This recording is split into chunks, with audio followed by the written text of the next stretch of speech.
iniciar entonces la grabación de este espacio el día de hoy. Muchas gracias a todos y todas las personas que se conectan a nuestro café político. Este encuentro que tenemos todos los martes del programa de ciencia política de la Universidad Nacional Abierta y a Distancia. El día de hoy vamos a tener un encuentro muy especial por muchas cosas. Primero, que me gustaría pues como que destacar y es que vamos a tener una invitada que tiene un gran perfil, que me complace mucho que ella esté con nosotros el día de hoy. Isabelita Mercado Pineda es abogada de la Universidad de Rosario, tiene una maestría en Derechos Humanos y Democratización.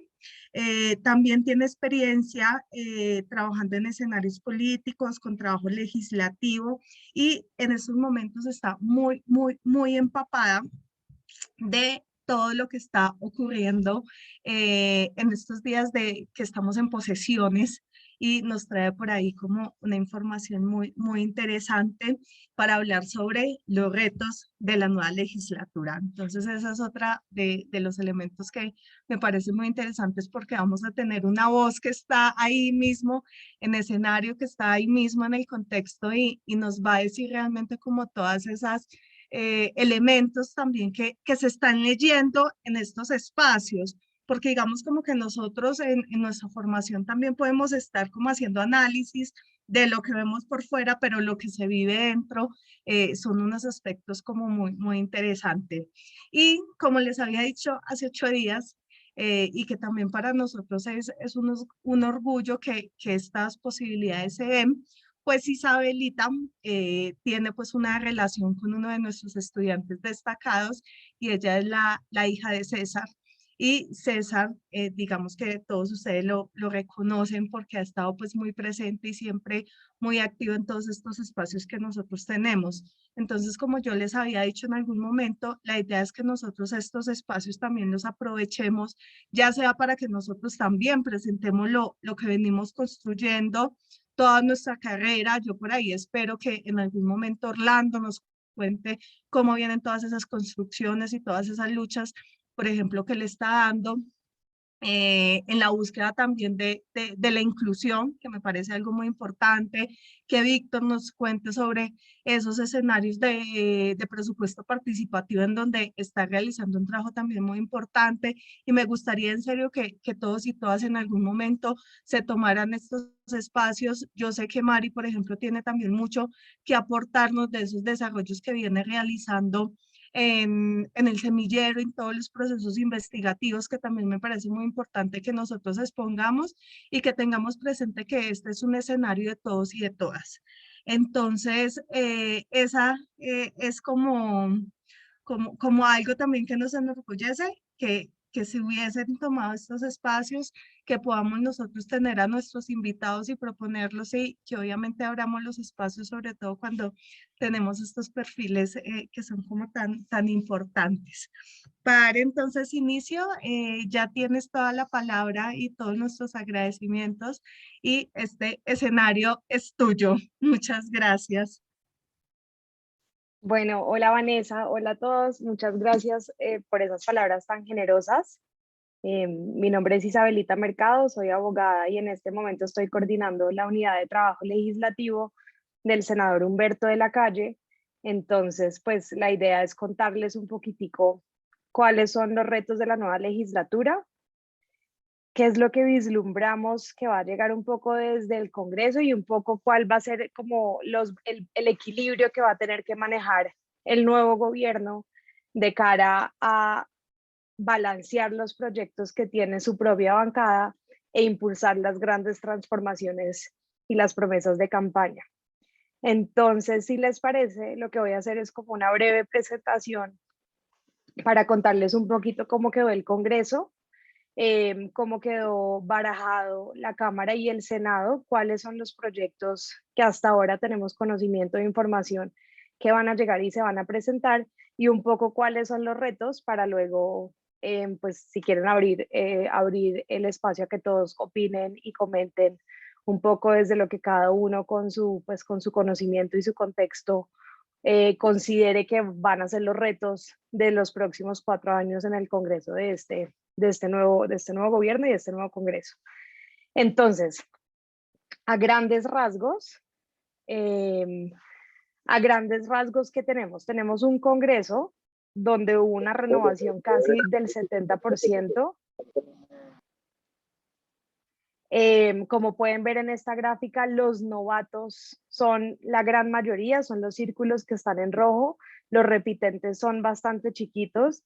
En general, los números pues, que están sobre la mesa es que más o menos 2/3 de los congresistas son nuevos, eso es un total casi de 181 congresistas que son nuevos, pero en una renovación como muy particular y nunca antes vista, porque de estos 181 nuevos congresistas, 125 son activistas, influencers o tienen otro tipo como de bagaje o experiencia.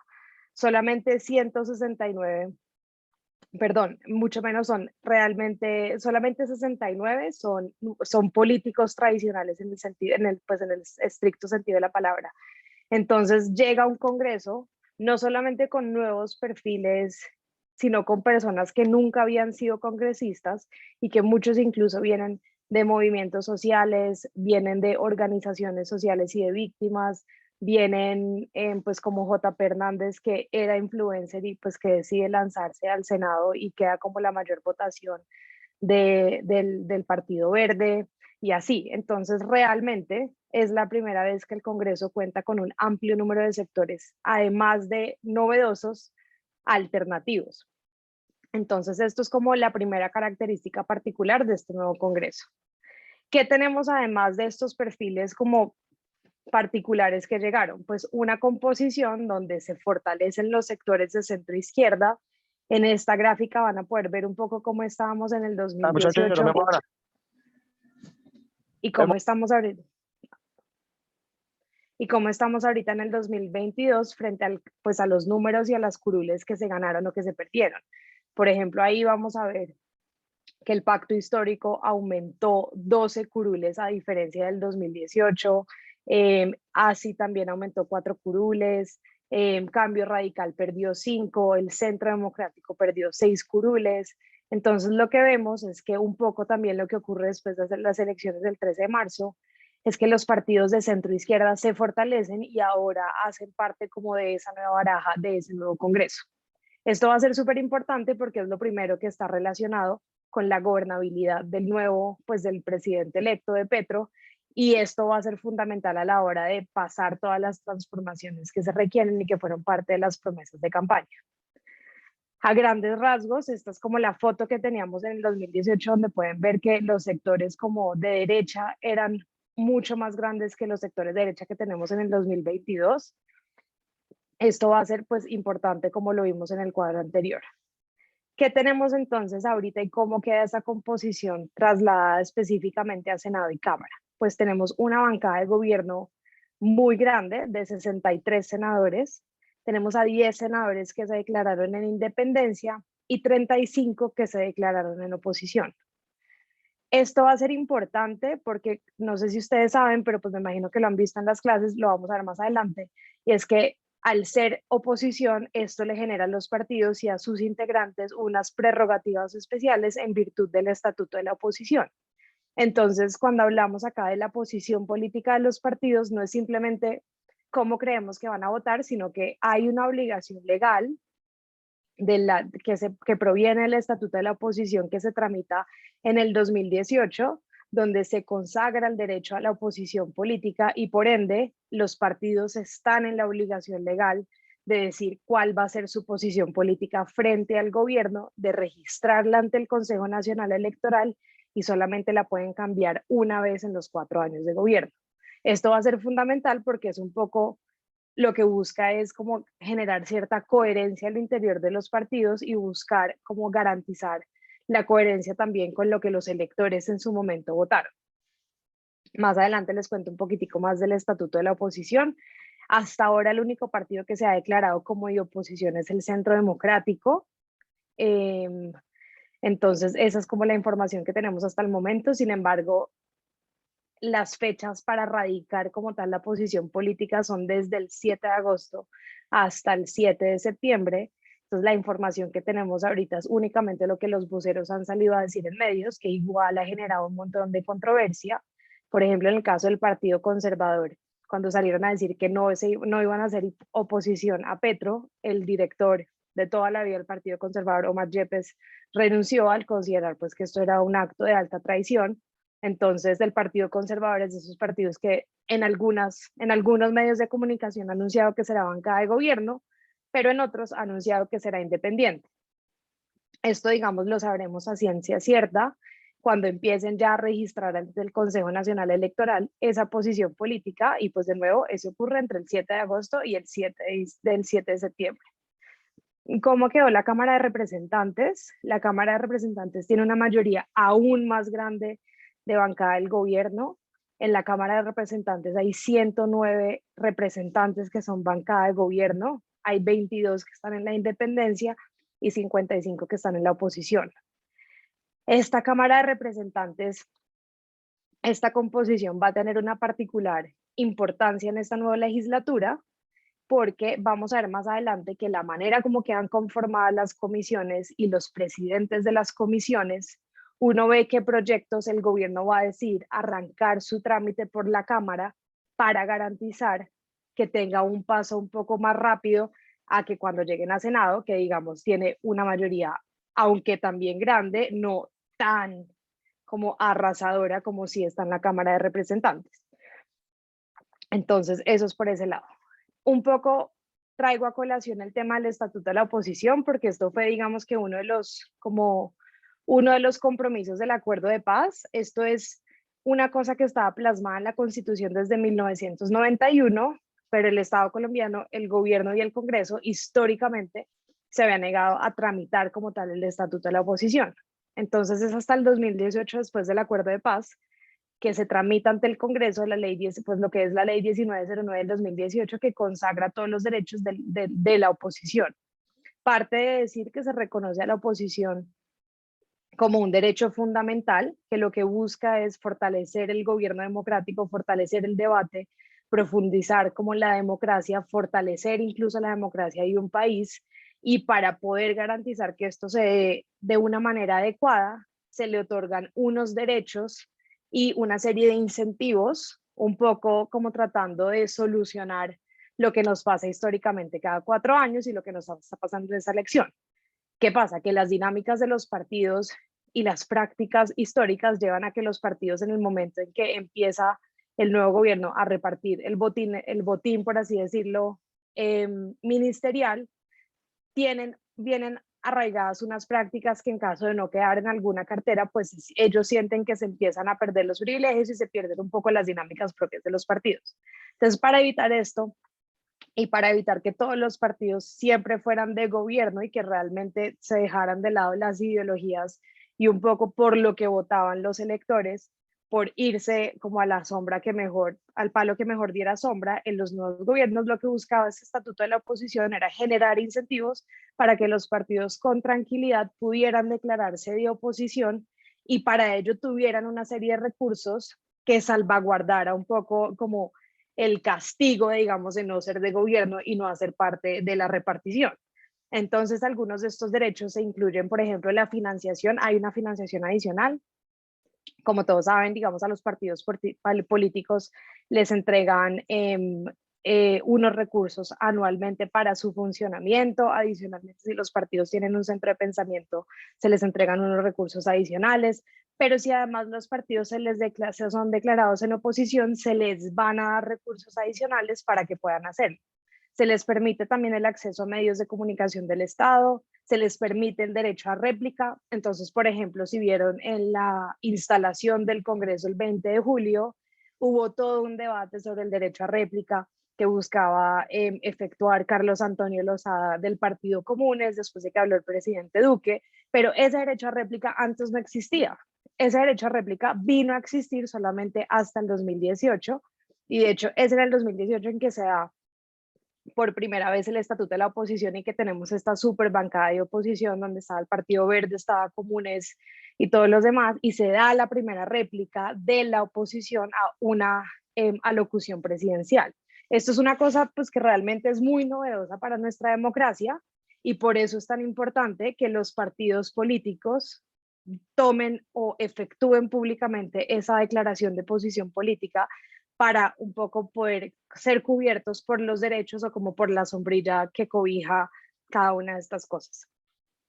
Eso es a grandes rasgos el estatuto de la oposición. El que quiera más información sobre esto, pues si quiere me da un mensajito en el chat y les mando literatura. Eso es una cosa a mí que a mí me parece que es pues como muy emocionante tenerlo en nuestro sistema político, que la gente a veces como que pasa por alto, pero pues realmente es como una de las garantías que tenemos en nuestra democracia. Entonces, ya aterrizando en el tema, una de las primeras cosas que pasó con la elección del nuevo Congreso fue justamente el tema de la decisión de quiénes iban a ser los presidentes de las corporaciones y de las mesas y de las comisiones.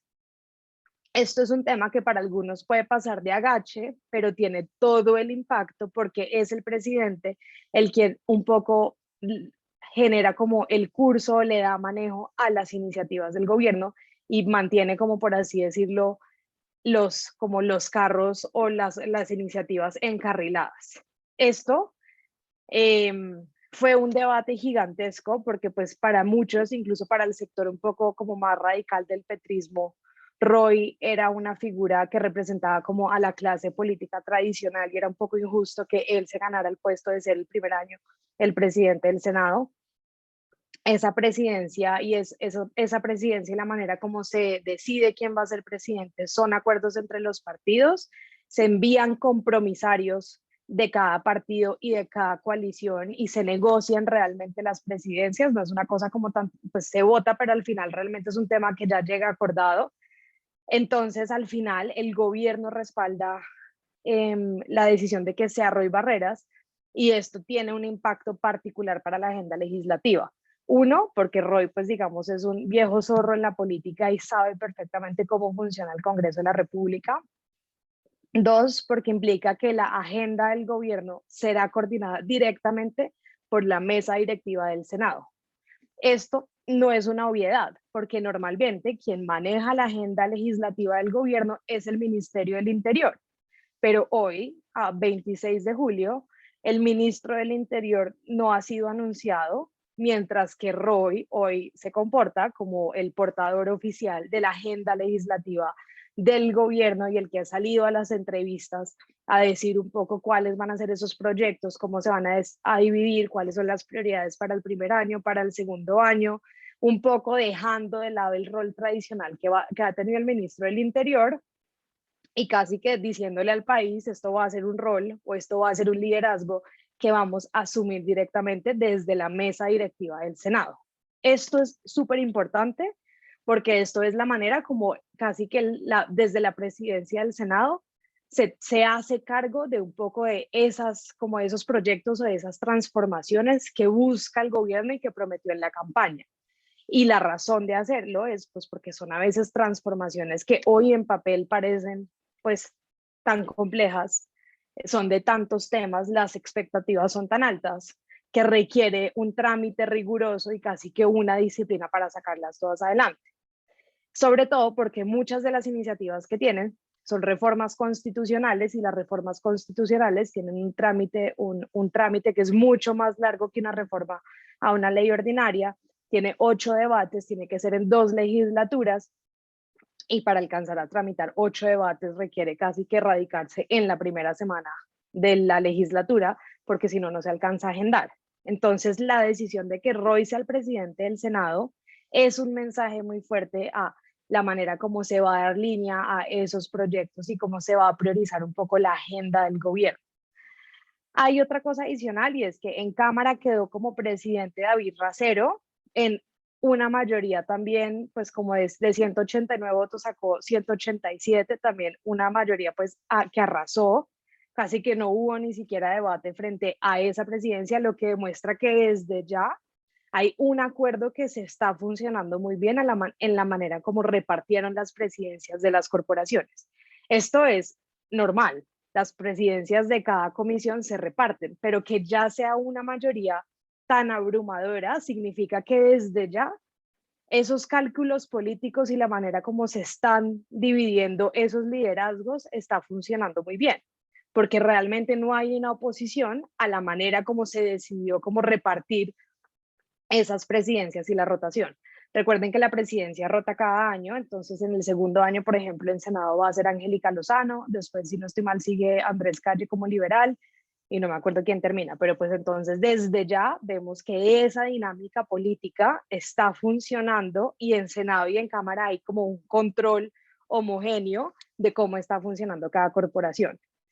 Adicionalmente, se logró pues el pacto histórico, por ser la bancada que más congresistas tenía un poco la ventaja de ver dónde ponía los presidentes primero. Y ahí muy hábilmente el pacto histórico escoge la presidencia de las comisiones terceras y cuartas, lo cual tampoco es menor, porque las comisiones terceras y cuartas son las encargadas de los temas que tienen que ver con las finanzas del Estado, la tributación, y por ahí seguramente llegará los temas de plan de desarrollo y la reforma tributaria. Entonces, desde ya, en el primer año, tener esas cosas amarradas que uno pensaría que son un poco como lejanas o apartadas, tiene todo que ver con la manera como, digamos, va a funcionar de manera fluida, por así decirlo, el trámite de los proyectos del Congreso, del gobierno en el Congreso.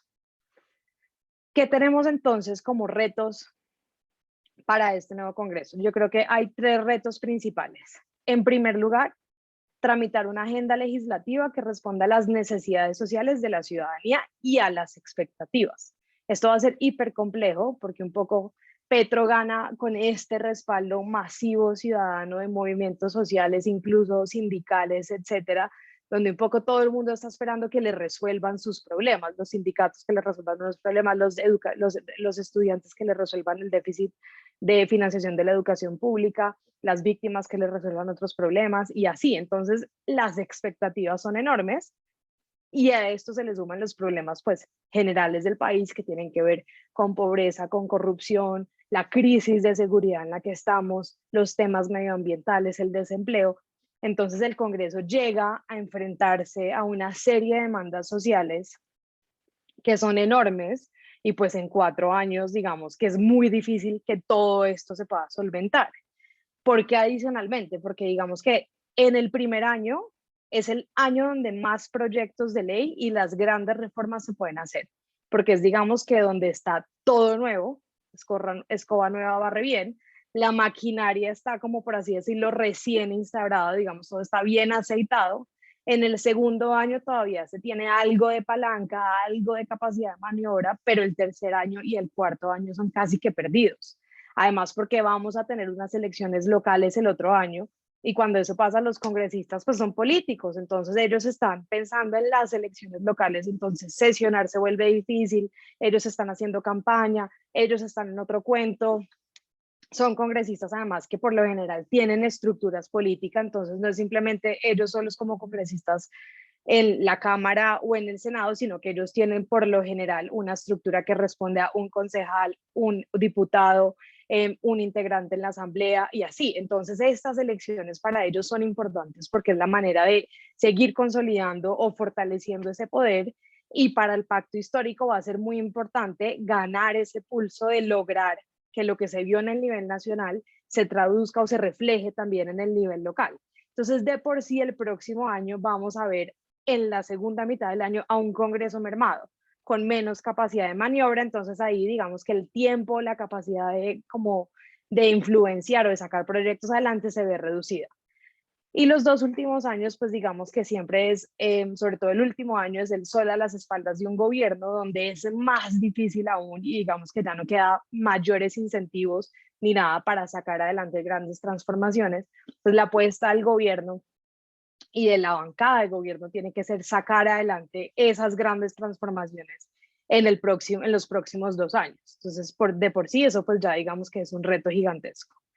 ¿Cuál es el segundo reto que tenemos? O pues que yo veo, digamos, es encontrar ese equilibrio entre la representatividad política y la agenda del gobierno nacional. ¿Esto qué significa? Que hoy, digamos que hay una coalición donde hay distintos partidos políticos y distintos sectores que esa coalición va a esperar verse reflejada en la manera como se nombran o se dividen los ministerios. Esto, pues, digamos, no tiene nada de extraño, así funcionan las coaliciones en el mundo. Las coaliciones en el mundo, dependiendo de las fuerzas, lo que pasa es que funcionan de acuerdo a las fuerzas de los partidos. Primero se miden en la elección y sobre esa medición de la elección se reparte, por así decir, la torta. O sea, la bancada que más tuvo reparte la torta para ellos en una mayor proporción y demás.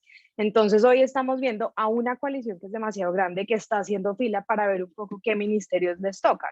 Y diciendo, yo llegué desde el minuto 1 a la campaña, yo hice esto, yo moví mis bases, yo me merezco algo, pero pues digamos que esa torta no es lo suficientemente grande para darle a todo el mundo. Entonces ya hemos visto nombramientos que molestan.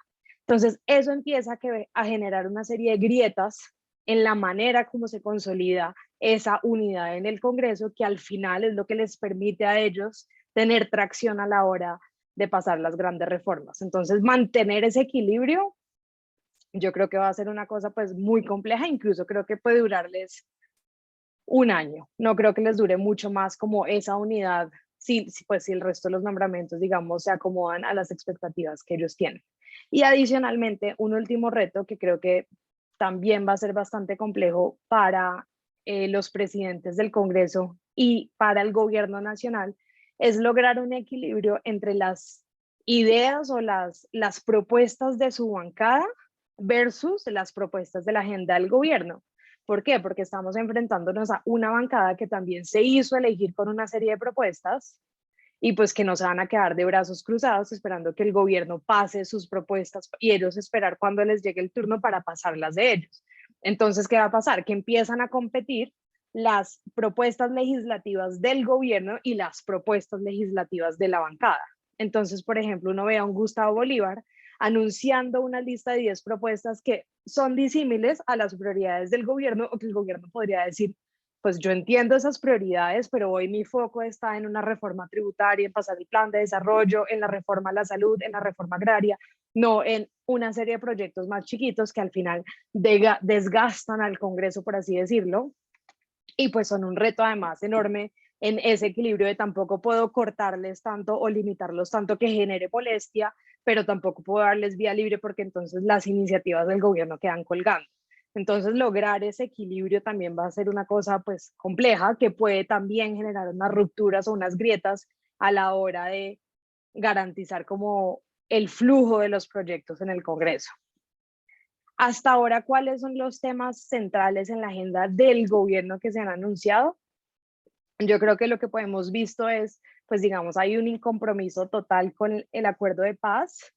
Esto si bien en papel suena muy bonito, de la implementación del acuerdo de paz faltan 51 normas que son gruesas, que van desde la jurisdicción agraria hasta el tratamiento penal especial para campesinos cultivadores.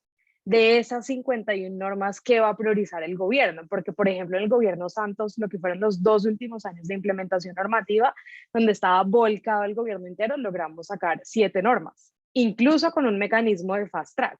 Entonces, el gobierno sale a decir, mi agenda va a ser la implementación del acuerdo, lo cual es perfecto, es maravilloso, pero de esas 51 normas que hoy están pendientes, ¿en qué se va a concentrar? ¿Cuál va a ser el enfoque o a qué le va a apostar de todo eso que hoy está sobre la mesa? Incluso, uno podría decir, el punto del acuerdo del que más normas están pendientes es el punto 1, lo que tiene que ver con la reforma rural integral, donde faltan 21 normas por implementarse, pero son decisiones y son discusiones gruesas, que no es simplemente yo propongo un acto legislativo, sino que hay que construir consensos, por ejemplo, para la jurisdicción agraria, con las altas cortes, con el Consejo Superior de la Judicatura, hacer un costeo porque crear una jurisdicción que llegue a resolver los problemas de la tierra que hoy tiene Colombia implica al final un tema de acceso a la justicia para los campesinos, entonces es una justicia que realmente tiene que llegar a todos los rincones de Colombia. Entonces no son temas que puedan simplemente pues como soplar y hacer botellas y salir y tramitarse, sino que tienen un proceso propio de concertación, de trabajo, de construcción, donde uno empieza a ver que de estos 4 años o de manera práctica estos dos primeros, pues de pronto no es tanto tiempo para todo lo que han prometido. Un segundo tema central en la agenda de gobierno pues tiene que ver naturalmente con la creación y el impulso a los programas sociales que atiendan hoy las problemáticas que son latentes, que son evidentes, como el tema de la pobreza multidimensional, el acceso a la oferta de salud, educación. Acá ya hemos visto que han votado algunos temas sobre la mesa, por ejemplo, la reforma a la salud que ha planteado la ministra Corcho, la reforma a la educación, y digamos que esa será una bandera de Alejandro Gaviria, y hoy ya se radicó un proyecto de ley para modificar 2 artículos de la ley 30 al respecto. Entonces acá también vamos a ver qué tanto se logra meter vía plan de desarrollo, que digamos que eso ya es la carta de navegación del gobierno y será la sombrilla de los proyectos que sigan, pero adicionalmente qué tanto se logra con la reforma tributaria para poder apalancar estos programas sociales que están ahí planteados. Y otro de los temas gruesos que vimos hoy incluso tiene que ver con la protección al medio ambiente, la prohibición de fracking. En este momento se está trabajando en un proyecto de ley para prohibir el fracking, la prohibición al uso del glifosato. Hoy se aprobó en Senado el acuerdo de Escazú. No es una aprobación definitiva porque falta que llegue a Cámara. Era apenas el segundo debate, ahora le restan los 2 debates siguientes en la Cámara de Representantes para que sea ley. Entonces, digamos que sabemos que este es un gobierno además que es afín a los temas ambientales, entonces probablemente pues estos temas van a ser parte de la agenda. La pregunta vuelve a ser cómo balanceamos entre esto y las necesidades urgentes o las grandes transformaciones que pues estarían ahí pendientes sobre la mesa. Adicionalmente, ya aterrizándolo a cuáles son los temas que ya han presentado, que ya han señalado. La reforma tributaria, pues esto digamos se requiere necesariamente para apalancar los grandes proyectos sociales que han anunciado. Inicialmente se decía que había que recoger 70 billones de pesos, ahora se dice que son 50 billones de pesos. Ya ha habido, digamos, algunos pronunciamientos o algunas luces sobre lo que va a tener esa reforma tributaria, que tiene que ver con la eliminación de las exenciones tributarias. Se dice que hay 80 billones de pesos que se van en exenciones tributarias, de las cuales muchas se pueden recoger. Ahí la contrapregunta de las empresas es que lo que buscan estas exenciones también es generar mayores empleos y activar sectores que, digamos, no lo podrían hacer de otra manera. Por ejemplo, el sector hotelero. Si queremos que Colombia sea una potencia turística, pues yo necesito generar una serie de exenciones para que construyan hoteles, etcétera. Además, este es un debate pues, que tiene tanto de largo como de ancho, pero pues eso sería uno de los temas de la reforma tributaria. Los impuestos correctivos a la salud y a los temas ambientales, la progresividad del sistema tributario, ampliar la base gravable, que más personas tributen y generar mayores niveles de vigilancia en el recaudo. En relación al plan de desarrollo, que ese, digamos, va a ser, yo creo que el primer proyecto grueso del gobierno que se presente. Acuérdense que por ley el gobierno tiene 6 meses para presentar el plan de desarrollo y el Congreso tiene hasta febrero para aprobarlo. De lo contrario, lo puede sacar el gobierno por decreto. ¿Qué pasa con ese plan de desarrollo? Que desde el mes de agosto se empiezan a construir las bases de ese plan de desarrollo que termina siendo la base del articulado. En Colombia tenemos una práctica pésima que es de entre más páginas tiene, pues mejor nos parece que es el plan de desarrollo, pero en otros países del mundo el plan de desarrollo tiene 40 páginas, en Colombia por lo general los planes de desarrollo tienen más de 1000 páginas, lo cual se vuelve pues todo un reto leerlos hiper repetitivos. Hace 4 años el plan de desarrollo entró con 180 artículos y salió del Congreso con 384. Entonces los planes de desarrollo cuando llegan al Congreso terminan siendo una bolsa en la que todo el mundo intenta colgarle todo, porque como son la sombrilla de los 4 años, pues todos los sectores intentan colgarse de la bolsa y al final termina siendo un poco una colcha de retazos. Entonces ahí hay que ver que si bien las prioridades son el enfoque social, el enfoque ambiental, fortalecer los territorios y en el marco de lo ambiental empezar a hacer esa transición energética, pues hay que ver un poco eso, cómo llega al Congreso y qué tanto logran ahí controlar como que no ocurra lo que tradicionalmente ocurre, y es que todo el mundo le mete sus articulados y los temas que son importantes para su sector. En materia de salud, esto ha sido súper polémico, incluso yo creo que en lo que hemos visto recientemente, el gobierno y la ministra pues se han echado un poco para atrás a los pronunciamientos de campaña que fueron tan duros. Por ejemplo, el tema de la eliminación de las EPS, que era una de las propuestas de campaña y que era como uno de los temas en los que más fuerte o más vocal era la ministra Corcho. Un poco ya dijeron la reforma a la salud ya no va a ser en el primer año, va a ser de pronto en el segundo año. Y dentro de todo acá, pues digamos que la reflexión y lo que se dice un poco en los corredores del Congreso es, claro, la salud tiene un millón de cosas por mejorar, pero la salud dentro de todo en Colombia funciona. Entonces, pues digamos que eso es uno de los temas que yo creo que llegará el momento donde el gobierno dirá si prioriza una reforma a la salud o prioriza otras reformas que son un poco más urgentes y necesarias. El tema de la reforma política, este tema yo creo que va a ser pues de los más chéveres porque el gobierno hoy tiene un músculo y un capital político en el Congreso para tramitar una súper reforma política. En Colombia llevamos 20 intentos de reforma política. Se logran siempre a medias, nunca se logran de manera completa. Cuando se firma el acuerdo de paz, el punto 2 de participación política crea una misión especial electoral para hacer una serie de recomendaciones para fortalecer el sistema democrático colombiano y mejorar el sistema político colombiano. Esa reforma, digamos que tenía como tres grandes carriles. Unos temas que tienen que ver con la institucionalidad electoral, que lo vimos ahorita en estas elecciones. Tenemos un registrador donde solamente Colombia y Perú son los únicos países donde solo una persona toma las decisiones en materia electoral. En el resto de los países es un cuerpo colegiado el que toma estas decisiones. Acá le hemos dado todo ese poder a un registrador y un poco lo que la misión decía es, son los únicos dos países en América Latina que tienen eso está mal. O sea, son decisiones que son tan trascendentales que no puede ser un individuo solo tomándolas, sino que debería ser un cuerpo colegiado para evitar arbitrariedades, discrecionalidad, desconfianza en el sistema, que vimos que fue justamente lo que pasó. En ese mismo carril de institucionalidad está el tema del Consejo Nacional Electoral, que son unos magistrados elegidos por los mismos partidos políticos. Entonces, pues digamos que llegan a su cargo siendo parcializados y llegan de acuerdo a la conformación del Congreso. Entonces, pues uno no puede tener unos magistrados elegidos por los propios partidos políticos para que ellos sean los que revisen cómo funcionan los partidos. Entonces, ese es otro tema estructural que tendría que cambiarse dentro de las instituciones del sistema electoral.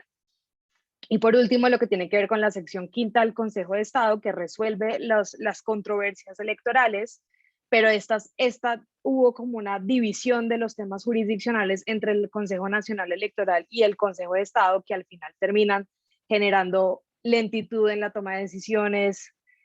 Por ejemplo, el Congreso, o sea, se declaró una elección, pero terminan un montón de demandas cambiando la composición del Congreso 3 años después. Entonces, un poco para volver más eficiente el sistema. En esta bolsa de sistema de reforma política también está el tema de la reforma al Código Electoral. Si ustedes estuvieron como pendientes de las noticias, el gobierno intentó con la ayuda del registrador pasar un nuevo código electoral. Nuestro código electoral es de 1986. Entonces lo que buscaba el nuevo código electoral realmente era poner en papel muchas de las cosas que ya hemos empezado a hacer un poco por decreto y un poco a partir de prácticas, pero que no estaban como tal en el texto del código.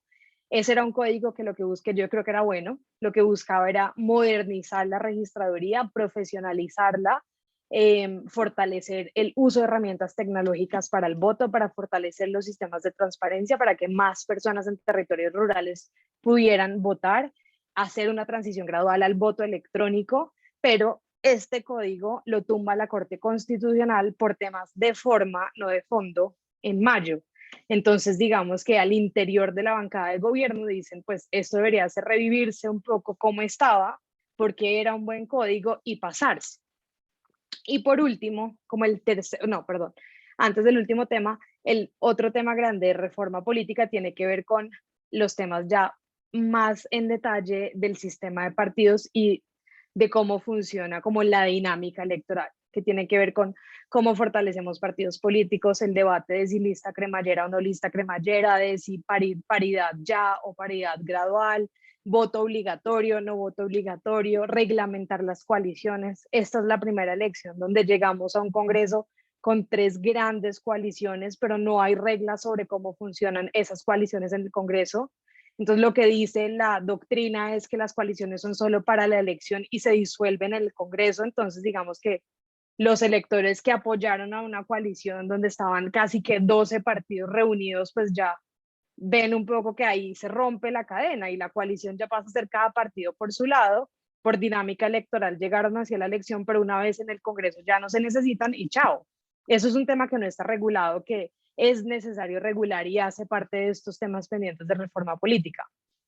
Y por último, los temas que tienen que ver como con estos medidas que son un poco más como vendedoras al público, que buscan fortalecer los mecanismos de lucha contra la corrupción o transparencia, como el recorte de las vacaciones del Congreso, bajarle el sueldo a los congresistas, etcétera, pero que al final no responden a problemas de fondo que tiene el sistema político y electoral colombiano.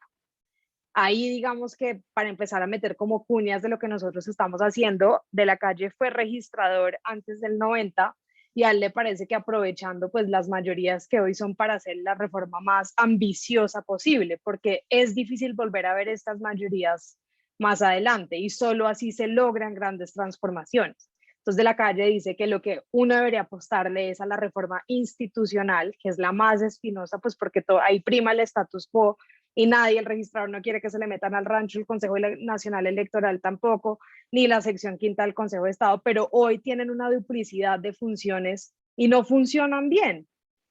Lo vimos justo en esta elección pasada, entonces digamos que eso yo creo que va a ser uno de los temas que probablemente nosotros presentemos y que pues verán en la opinión pública que va a ser debatido. Y finalmente, el tema de reforma agraria, que la ministra Cecilia hizo ya una primera aproximación al tema, pero diciendo que no era necesario pasar ninguna ley, que no era necesario adecuar ningún instrumento normativo, sino que se trataba un poco de garantizar el funcionamiento del catastro y garantizar una distribución equitativa de la tierra. Pero ahí, digamos, nosotros volvemos a discrepar porque uno de los problemas que históricamente ha existido es que a la justicia llegan muchos problemas que tienen que ver con la tierra, la tenencia de la tierra, el derecho a la propiedad de la tierra y demás, en problemas tan sencillos como el vecino me corrió la cerca, pero no hay jueces especializados para eso, ni tampoco hay una jurisdicción que cierre o que tome las decisiones definitivas sobre los problemas de la tierra. Hoy las decisiones las toman por un lado la Corte Suprema de Justicia y otras las toman las instituciones que tienen que ver con tierras, pero no hay realmente una jurisdicción de cierre que garantice una unificación normativa y una unificación de decisiones. Ahí hay un estudio súper interesante que hizo el PNUD de Naciones Unidas, donde decían que si bien ese era un problema que era evidente para los abogados, para los campesinos el principal problema era un problema de acceso a la justicia para resolver sus problemas de tierra. Entonces, si bien la ministra ha dicho que pues es simplemente un tema de distribución de tierras, eso genera una serie de conflictos que si no hay un órgano especializado que lo resuelva, pues vamos a seguir en un tema en que eso es la gasolina de la violencia en muchos territorios del país y pues es la historia del conflicto que llevamos contando más de 50 años. ¿Qué han dicho además sobre estas prioridades? Roy en una entrevista reciente dijo que para el primer año o para el primer periodo legislativo, perdón, que va del 20 de julio al 16 de diciembre, a lo que le iban a apostar es a una reforma tributaria, al plan de desarrollo, a una reforma política y a una reforma agraria, que ya son grandes reformas. Por ejemplo, la reforma política podría tener rango constitucional, entonces tendría que ser una reforma por medio de un proyecto de acto legislativo. Si la reforma agraria que se están imaginando va por el lado de jurisdicción, también es una reforma a la Constitución por medio de un acto legislativo, entonces son 8 debates, entonces ya vemos que estos 4 temas por sí ya generan un montón de presión sobre la agenda legislativa del Congreso, adicional a los temas que cada congresista trae y que los mismos congresistas de la bancada están pues pensando en sacar adelante porque son sus banderas de campaña. Y para la próxima legislatura, que es el segundo periodo legislativo, perdón por el error ahí, que va del 16 de marzo al junio, perdón por esto, está equivocado, serían los temas que tienen que ver con reforma a la salud, reforma pensional y reforma educativa, que también pues tendríamos que ver un poco eso cómo se organiza. Y por último, yo quisiera hacer referencia a lo que el gobierno ha planteado como la paz total, porque también implica una serie de reformas en el Congreso. Entonces, hemos venido oyendo que Iván Cepeda, el mismo presidente electo y Roy Barreras hablan de la necesidad de que este gobierno garantice una paz total. Pero ¿eso en qué se traduce en términos legislativos? Pues por un lado, en la implementación del acuerdo de paz, que volvemos a la pregunta de, listo, de las 50 normas que están pendientes, ¿usted en qué se va a enfocar? Por ejemplo, si el enfoque va a ser solamente en la reforma a la ley de víctimas que estaba pendiente desde el 2016, pero en este gobierno nunca se hizo nada y solo se prorrogó la vigencia. Por otro lado, han hablado de una negociación con el ELN. Esto implica necesariamente una reforma a la ley de orden público. La reforma a la ley de orden público es la ley 418 del 97. Esta es como la gran sombrilla de las negociaciones con los grupos armados. Esta ley es el pilar de cualquier tipo de negociación que se haga, porque es la ley que faculta al gobierno a negociar y es la ley que le permite al gobierno tomar una serie de atribuciones para facilitar esa negociación.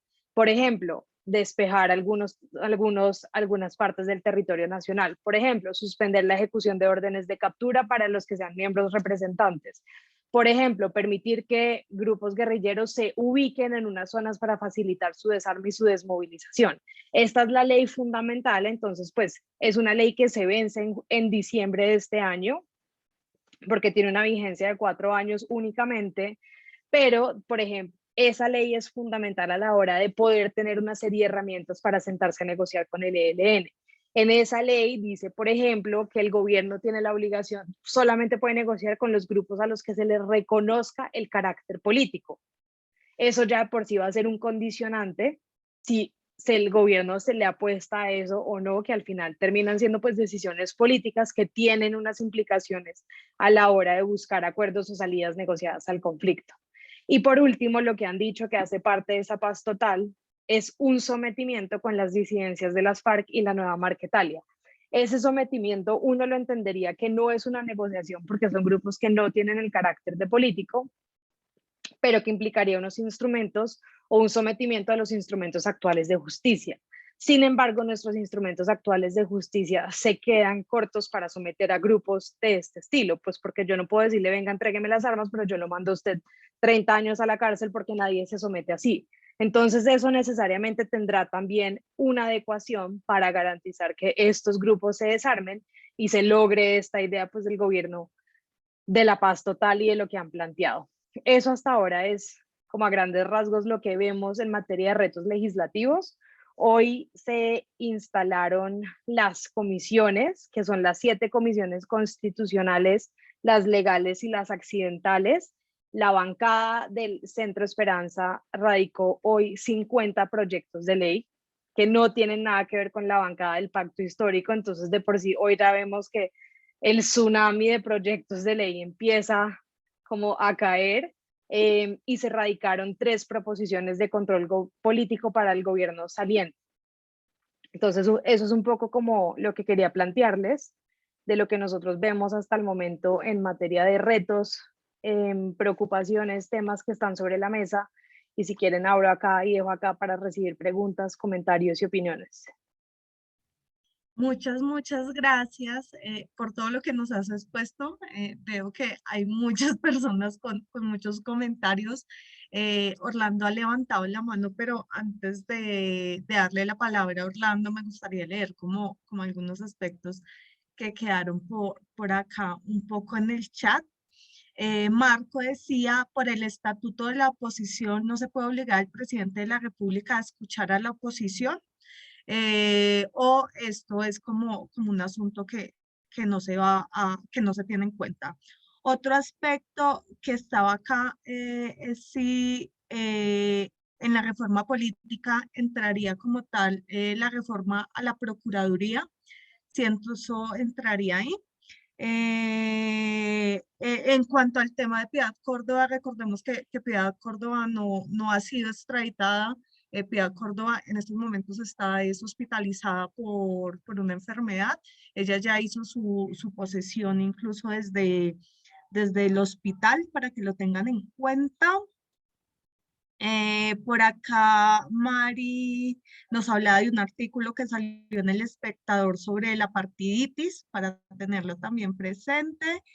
Y decía por acá unos comentarios sobre los retos que dice, bueno, están hablando si el tema de la Procuraduría pasaría realmente como reforma, digo, como Asamblea Nacional Constituyente, porque fue algo como que se mencionó, o cómo pasaría realmente todo lo de la reforma de la Procuraduría.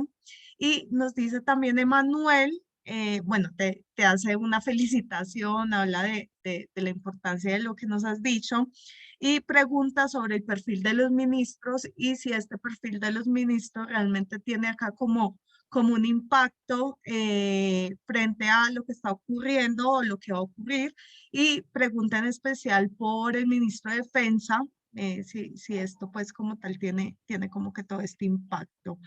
Sería como básicamente eso los aspectos que están ahí, y ya te doy la palabra, Orlando, después de que Isabelita nos dé acá como una retroalimentación. Listo, entonces si quieren arranco con estas preguntas del chat. Entonces, frente a la obligación del presidente de escuchar el estatuto, pues a la réplica, la ley como tal del estatuto de la oposición no habla de la obligación del presidente, es un tema como de cortesía y de buenas maneras, como más de forma que de fondo, pero pues digamos de este gobierno todo se puede esperar.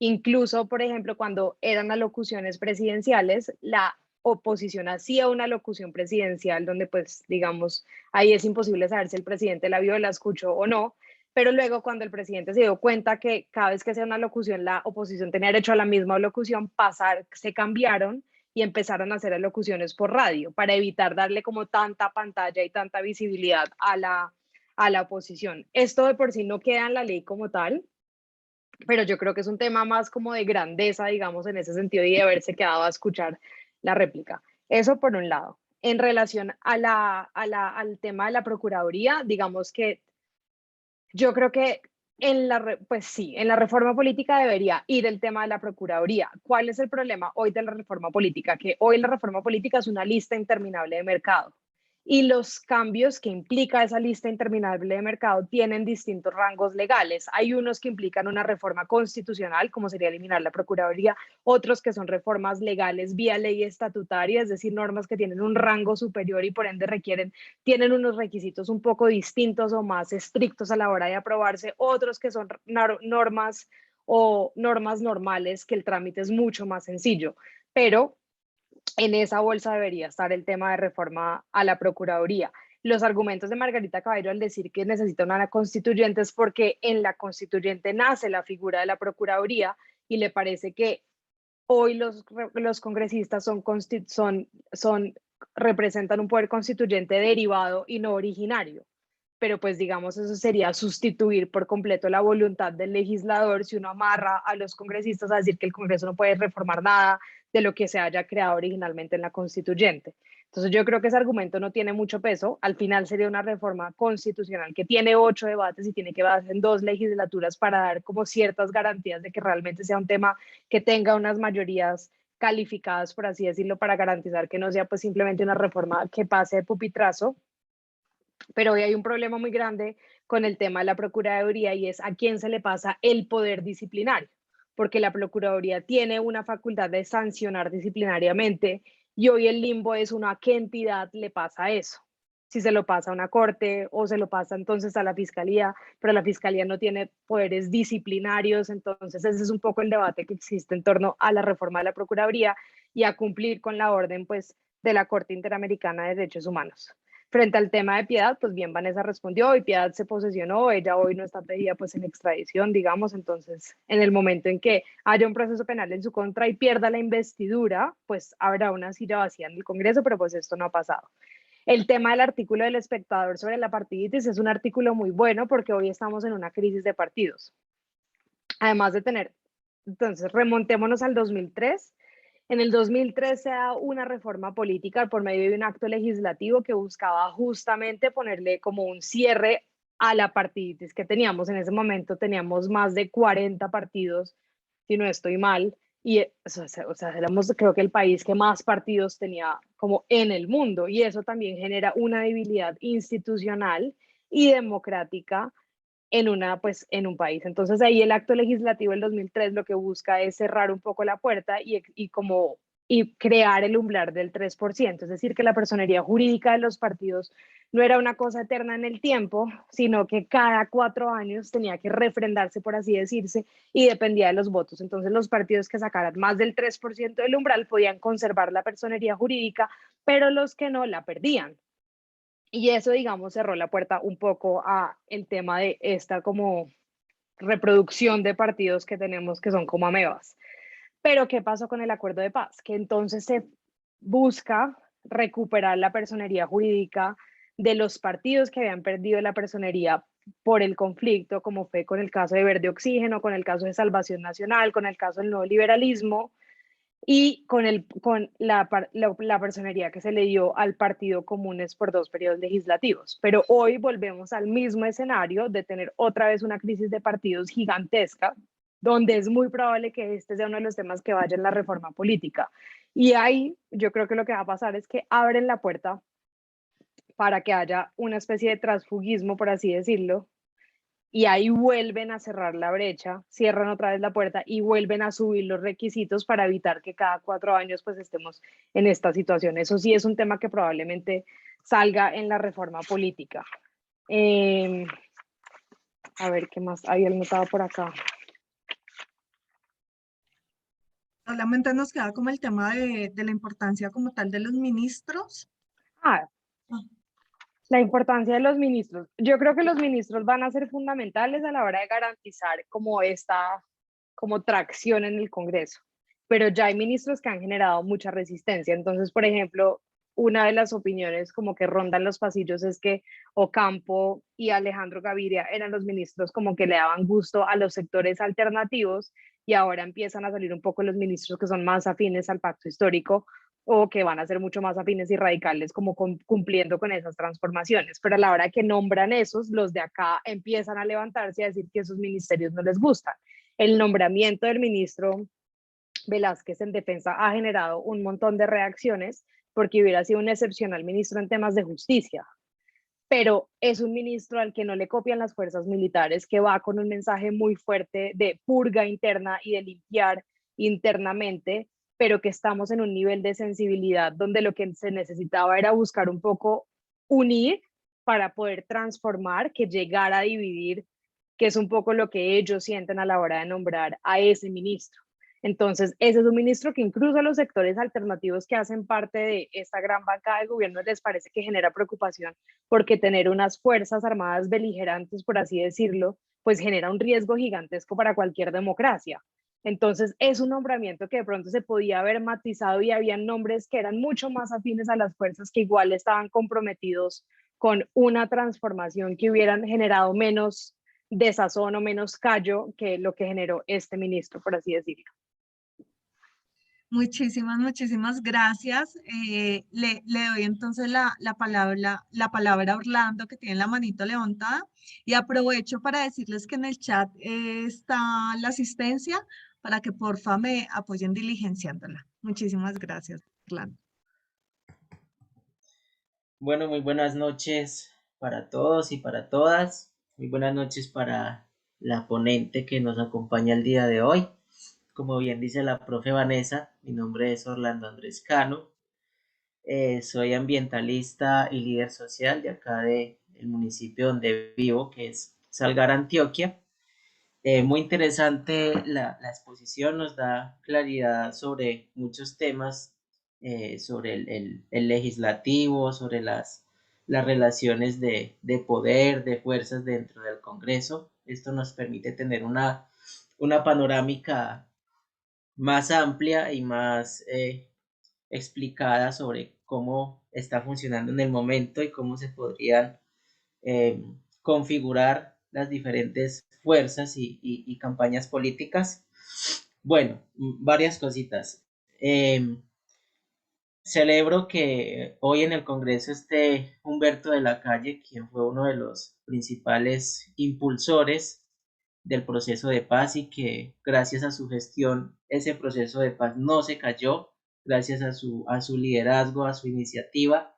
Celebro que esté en el bando de los independientes, o fue lo último que he conocido sobre su postura, porque aquí tenemos un líder político que tiene un nivel intelectual muy alto y tiene un conocimiento muy amplio sobre el funcionamiento del Estado, de los diferentes poderes, ejecutivo y posiblemente judicial, no sé tanto de legislativo porque no sé si él antes de este periodo fue senador, pero puede tener más conocimiento sobre el ejecutivo y el judicial. Entonces celebro que esté en el tema de los independientes. Me preocupa que hoy la oposición no tenga un liderazgo intelectual reconocido, ¿sí? Tiene un liderazgo, pero veo que es un liderazgo más de show, mediático y de generar matrices de opinión en la sociedad, pero no es un liderazgo que tenga realmente un norte intelectual, académico y que genere realmente discusiones serias sobre lo que están defendiendo y lo que están proponiendo. Entonces, me preocupa eso en la oposición, que se vayan a gastar todos los 4 años simplemente en un activismo mediático y de show, porque ya lo están haciendo. Entonces, bueno, ahí toca pues como que mirar qué va pasando y cómo también las fuerzas de oposición aprovechan el estatuto de oposición y cómo se reconfiguran ellos y cómo también pues digamos que capitalizan esas oportunidades que se generan a raíz del mismo estatuto, ¿cierto? Encuentro frente al tema de las reformas sociales que no, por ejemplo, la población con discapacidad no tiene una representatividad dentro del Congreso, ni mucho menos una representatividad posible en los proyectos de ley que se vayan a presentar. Entonces, me llama la atención eso, que nosotros como población todavía no seamos lo suficientemente fuertes, aunque existimos 8 millones de personas con discapacidad en el país, pero no hemos sido capaces de unirnos para generar una verdadera incidencia política y social en el debate nacional. Pero bueno, más adelante seguramente lo estaremos haciendo. Y ya para finalizar, le agradezco a la profe Vanessa por la invitación que me hace para participar en algún futuro dentro de este espacio.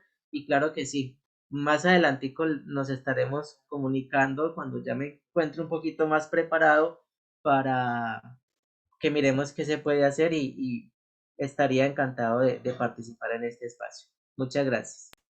Muchas gracias a ti, Orlando, y quedo pendiente, que quedamos pendiente. Antes de darte la palabra, Isabelita, Julio tiene la manito levantada.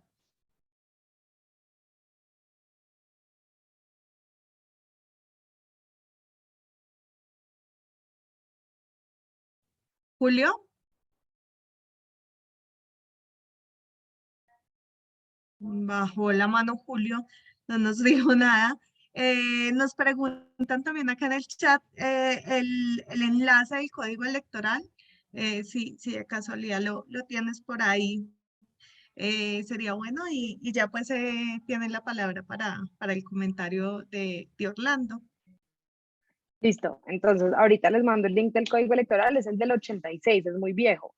Si quisieran ver el código electoral el que se trató de pasar en la legislatura pasada, ese es muy bueno, realmente además fue construido con apoyo técnico de organizaciones como la MOE, Viva la Ciudadanía, entonces es un código que busca como suplir mucho las faltas de lo que existía. Ahí veo que ya lo pusieron. En relación a lo que dice Orlando, yo comparto la misma preocupación, yo creo que hoy es muy peligroso para una democracia uno tener una oposición tan pequeña con una bancada de gobierno tan grande, donde casi que puede ser un cheque en blanco para pasar cualquier tipo de reformas.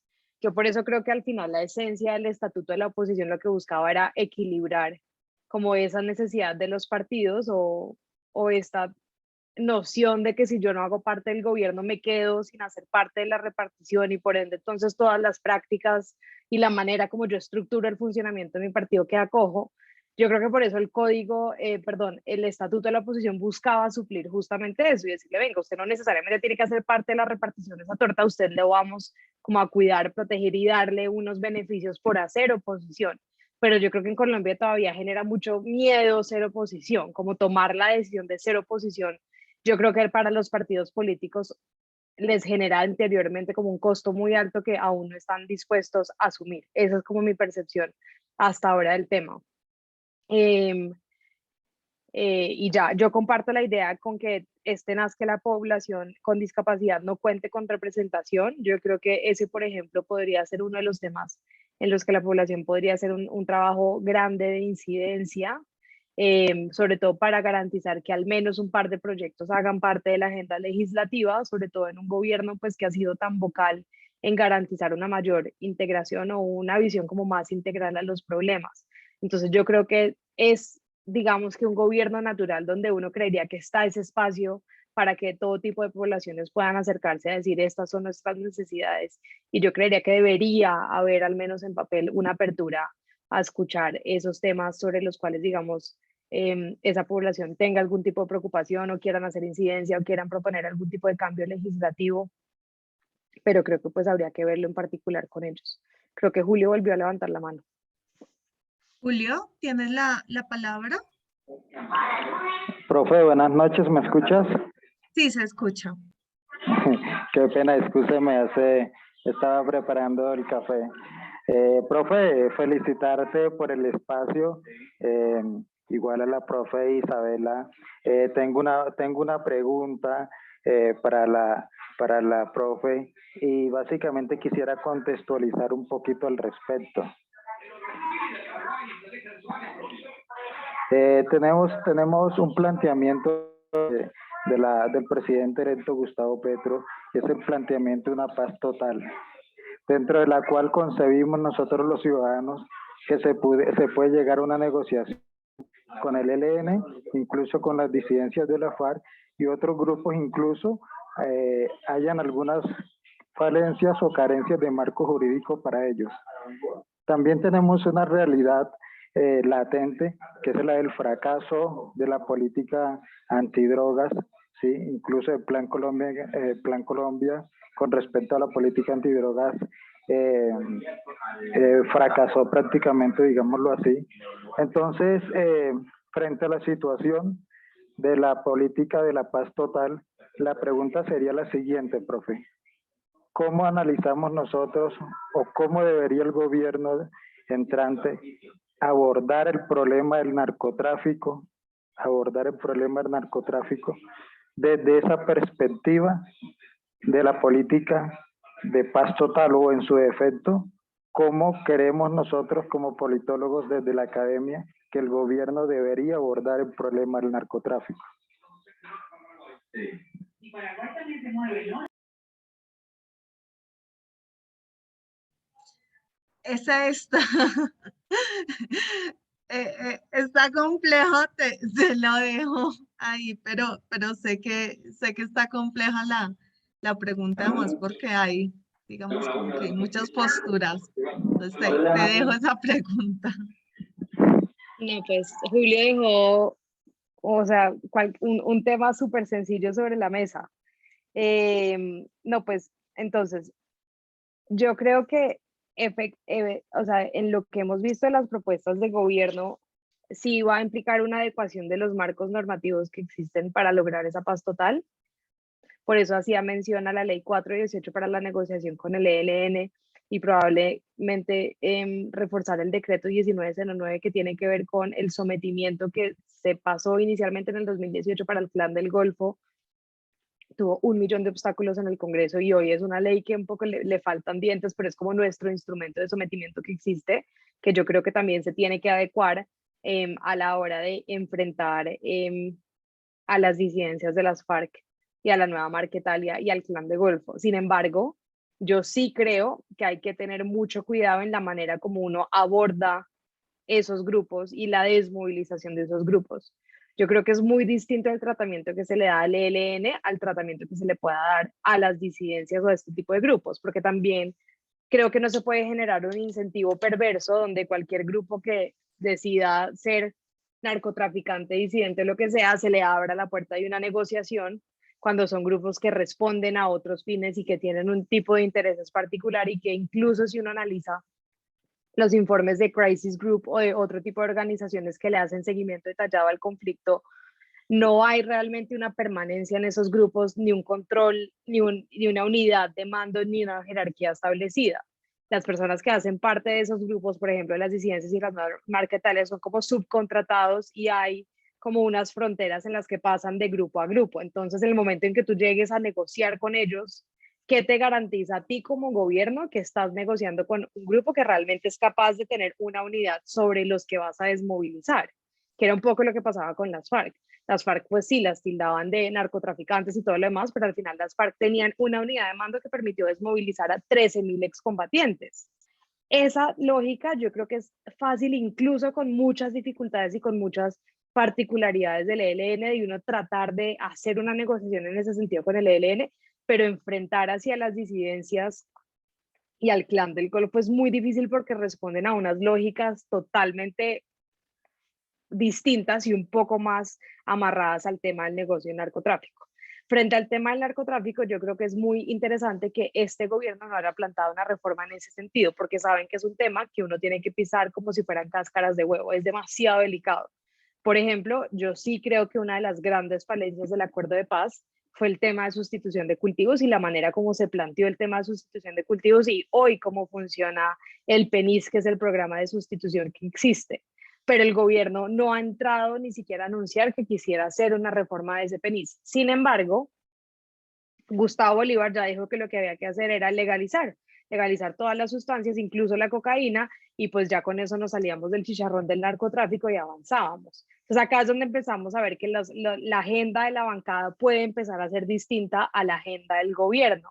Y eso además tiene unas implicaciones, no es simplemente el gobierno salir a decir cómo maneja el tema de la política de drogas, sino que a nivel internacional esto tiene una serie de consecuencias que acá ni siquiera alcanzamos como a vislumbrar. Por ejemplo, en el momento en que los cultivos estaban saliendo de control en el gobierno de Iván Duque, Estados Unidos amenazó con desertificar a Colombia. En el momento en que que Estados Unidos desertifique a Colombia, significa que acá no puede operar un solo peso de Estados Unidos. Por ejemplo, USAID, cualquier programa asociado de cooperación internacional de Estados Unidos no puede darle un peso a Colombia porque es un país que no cuenta con la certificación de Estados Unidos por tener un como descontrol en el sistema o en la manera como funciona la lucha antinarcótica. Eso genera un montón de trabas en cualquier cosa que uno vaya a hacer. Entonces no es tan fácil como salir a decir yo tomo esta decisión y la implemento en este gobierno, porque a nivel internacional tiene unas repercusiones. Colombia tampoco puede ser el llanero solitario en la lucha contra el narcotráfico, porque al final nosotros somos grandes productores, pero dependemos de un mercado global que es el que consume, no solamente en Colombia, sino en Europa también. Entonces no puede ser simplemente que Colombia le dé por liderar esta cruzada que genera una serie de consecuencias gigantescas para el país cuando no contamos con un apoyo, con un respaldo internacional en la materia que va a generar una serie como de complicaciones. Aprovecho también para responder la pregunta de la policía de si sale el Ministerio de Defensa o no. Ese es uno de los proyectos del gobierno que se me olvidó mencionar, que es la creación del Ministerio de la Paz, la Seguridad y la Convivencia Ciudadana, donde se busca que la policía como cuerpo civil pase a ser parte de ese ministerio.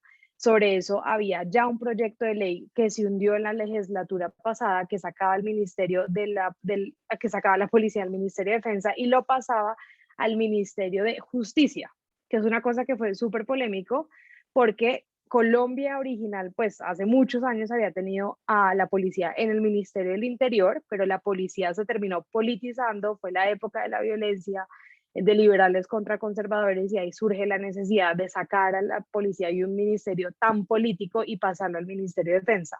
Ahí todas las recomendaciones son de si es un cuerpo civil, pues la necesidad de sacarlo, pero ahí hay varias particularidades. Colombia ha tenido una policía que ha tenido una lucha contra insurgente muy grande, porque al final el conflicto en Colombia llegó a las ciudades, entonces nuestra policía es una policía pues con unas calidades superiores a las de cualquier otra policía del mundo, que no se enfrentó históricamente simplemente a resolver problemas de convivencia o de conflictos sociales, sino que era una policía que estaba entrenada para combatir las grandes amenazas de narcotráfico, como en la época de los carteles, y combatir a la guerrilla. Entonces, pues nuestra policía, por eso además, es mucho más militarizada que cualquier otra policía, y por eso la necesidad de sacarla.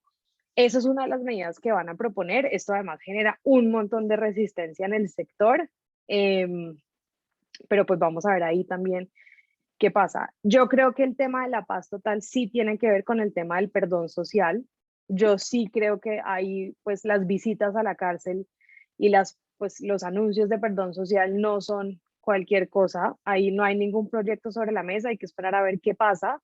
Pero yo sí creo que además la reciente carta supuestamente de los ex paramilitares pidiendo hacer parte de esta paz total, pues ya es como un tema de alarma que uno debería estar ahí pendiente pues para revisar, y ya. Listo, para cerrar el espacio, le damos la última intervención a Alejandro en Cali y ya cerraríamos. Muchísimas gracias. Dale, Alejandro. Sí, profe, gracias. Buenas noches a todos. Sí, con respecto a lo que decía la expositora, mi pregunta iba enfocada también a eso, ¿no? Aunque ella respondió parte de la pregunta, digamos que la policía está en el Ministerio de Defensa, pues porque, no porque sí, sino porque, o sea, el país tiene unas condiciones de orden público bien complejas y como ella bien lo decía, la policía le ha tocado eh, ser como un híbrido y ser casi militar, y de esa manera es que se ha logrado pues combatir los grupos armados ilegales. Entonces de pronto, desde el punto de vista suyo, sí, ¿cómo ve usted pues de que en un eventual caso salga del Ministerio de Defensa con todo lo que eso implica, ¿no?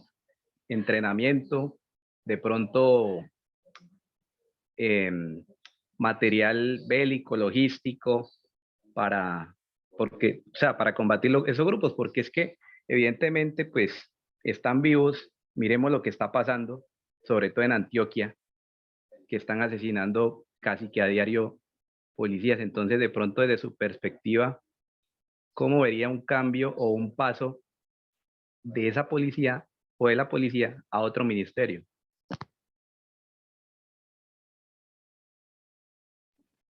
Yo me debato, la verdad. Yo creo que en papel es necesario, y creo que pasar a la policía al ministerio, a sacarla al Ministerio de Defensa y no tener como fortalecer las calidades de una policía realmente civil es muy importante.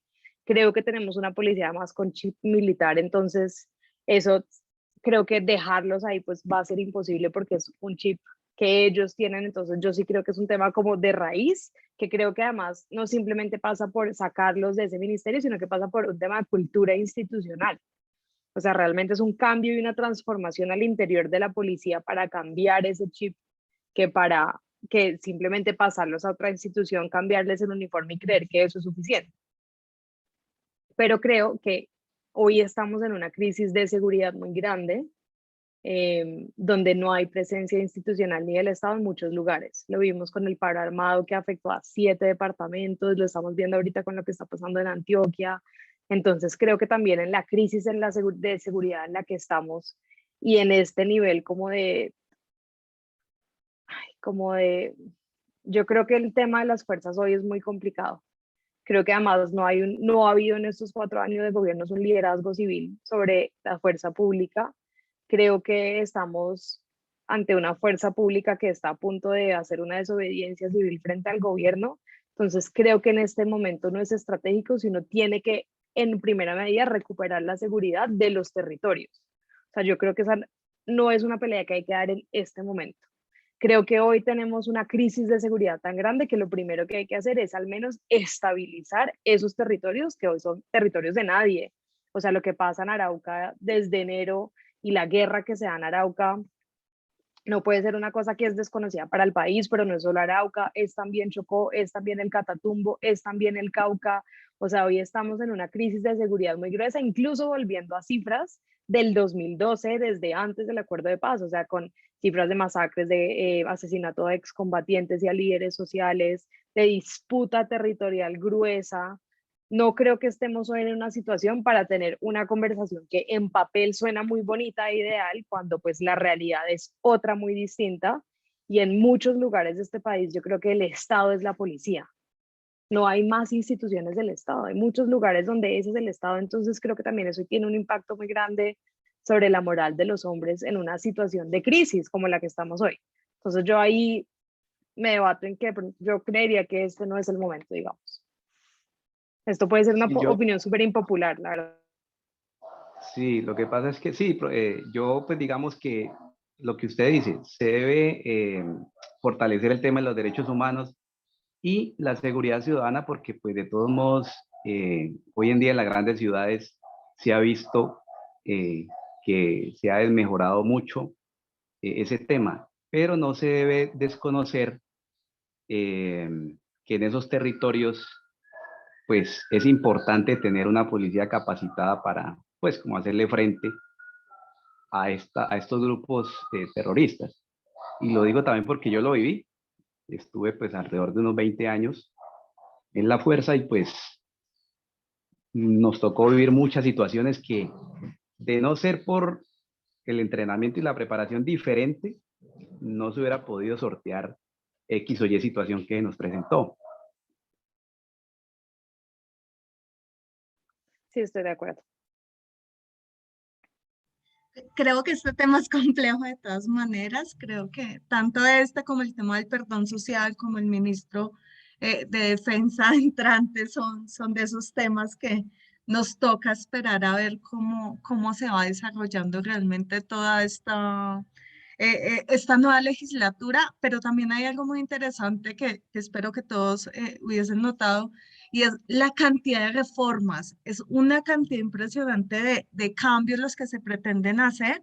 No es como en otros momentos hay algunos cambios, hay algunas cosas que se ponen en juego, sino que realmente hay unas transformaciones y que son estructurales, que también traen un reto y que hay que mirar cómo se logra pasar en los debates, que hay que mirar acá, digamos, como que muchos aspectos realmente de cómo se va a poder desarrollar tanto trabajo legislativo que se va a tener, sumado pues a toda la parte que ya había mencionado Isabelita sobre el plan de desarrollo y sobre grandes retos que ya se vienen dando, pero este panorama general creo que nos es muy útil también para identificar cuáles son como esos proyectos y esas temáticas también que como estudiantes en formación me parece que son interesantes para que empiecen a enfocarse en cuáles podrían ser esas temáticas sobre las cuales ustedes pueden empezar unos proyectos de investigación bien interesantes y ver cómo se van a desarrollar, cómo se va a dar y que tengan, digamos, como que ese ejercicio ahí nutrido de indagación. Te doy todo el agradecimiento del mundo, Isabelita, por estar acá. Hemos aprendido muchísimo, estamos acá muy contentos. Recordar pues también que hoy tuvimos lo del acuerdo de Escazú, que también ahí es supremamente importante para nosotros. Agradecerle también a César por haber también propuesto tenerte en este espacio, que para nosotros es muy valioso. César es uno de nuestros estudiantes más queridos, para que también tengas ahí un orgullo muy grande por tu padre. Entonces, muchísimas gracias a todos y todas las personas que se han conectado en este espacio. Espero volverte a tener por acá en algún momento cuando tengamos más información y les mando a todos y todas un abrazo y que tengan una feliz noche. No olviden diligenciar la asistencia, por favor, y que tengan entonces una bonita noche. Hasta luego, muchas gracias. Gracias, Mil doctora. gracias, que estén muy bien. Gracias, Isabelita. Gracias, profe. Chao. Chao. Gracias Profes a y compañeros, muchísimas gracias. Don César, feliz noche. Muchas gracias. Gracias, Compañero profe. César, muchas felicitaciones. Muchas Gracias. gracias también a nuestra Muy amable. ponente. Muy amables. Gracias, profe. Gracias a todos.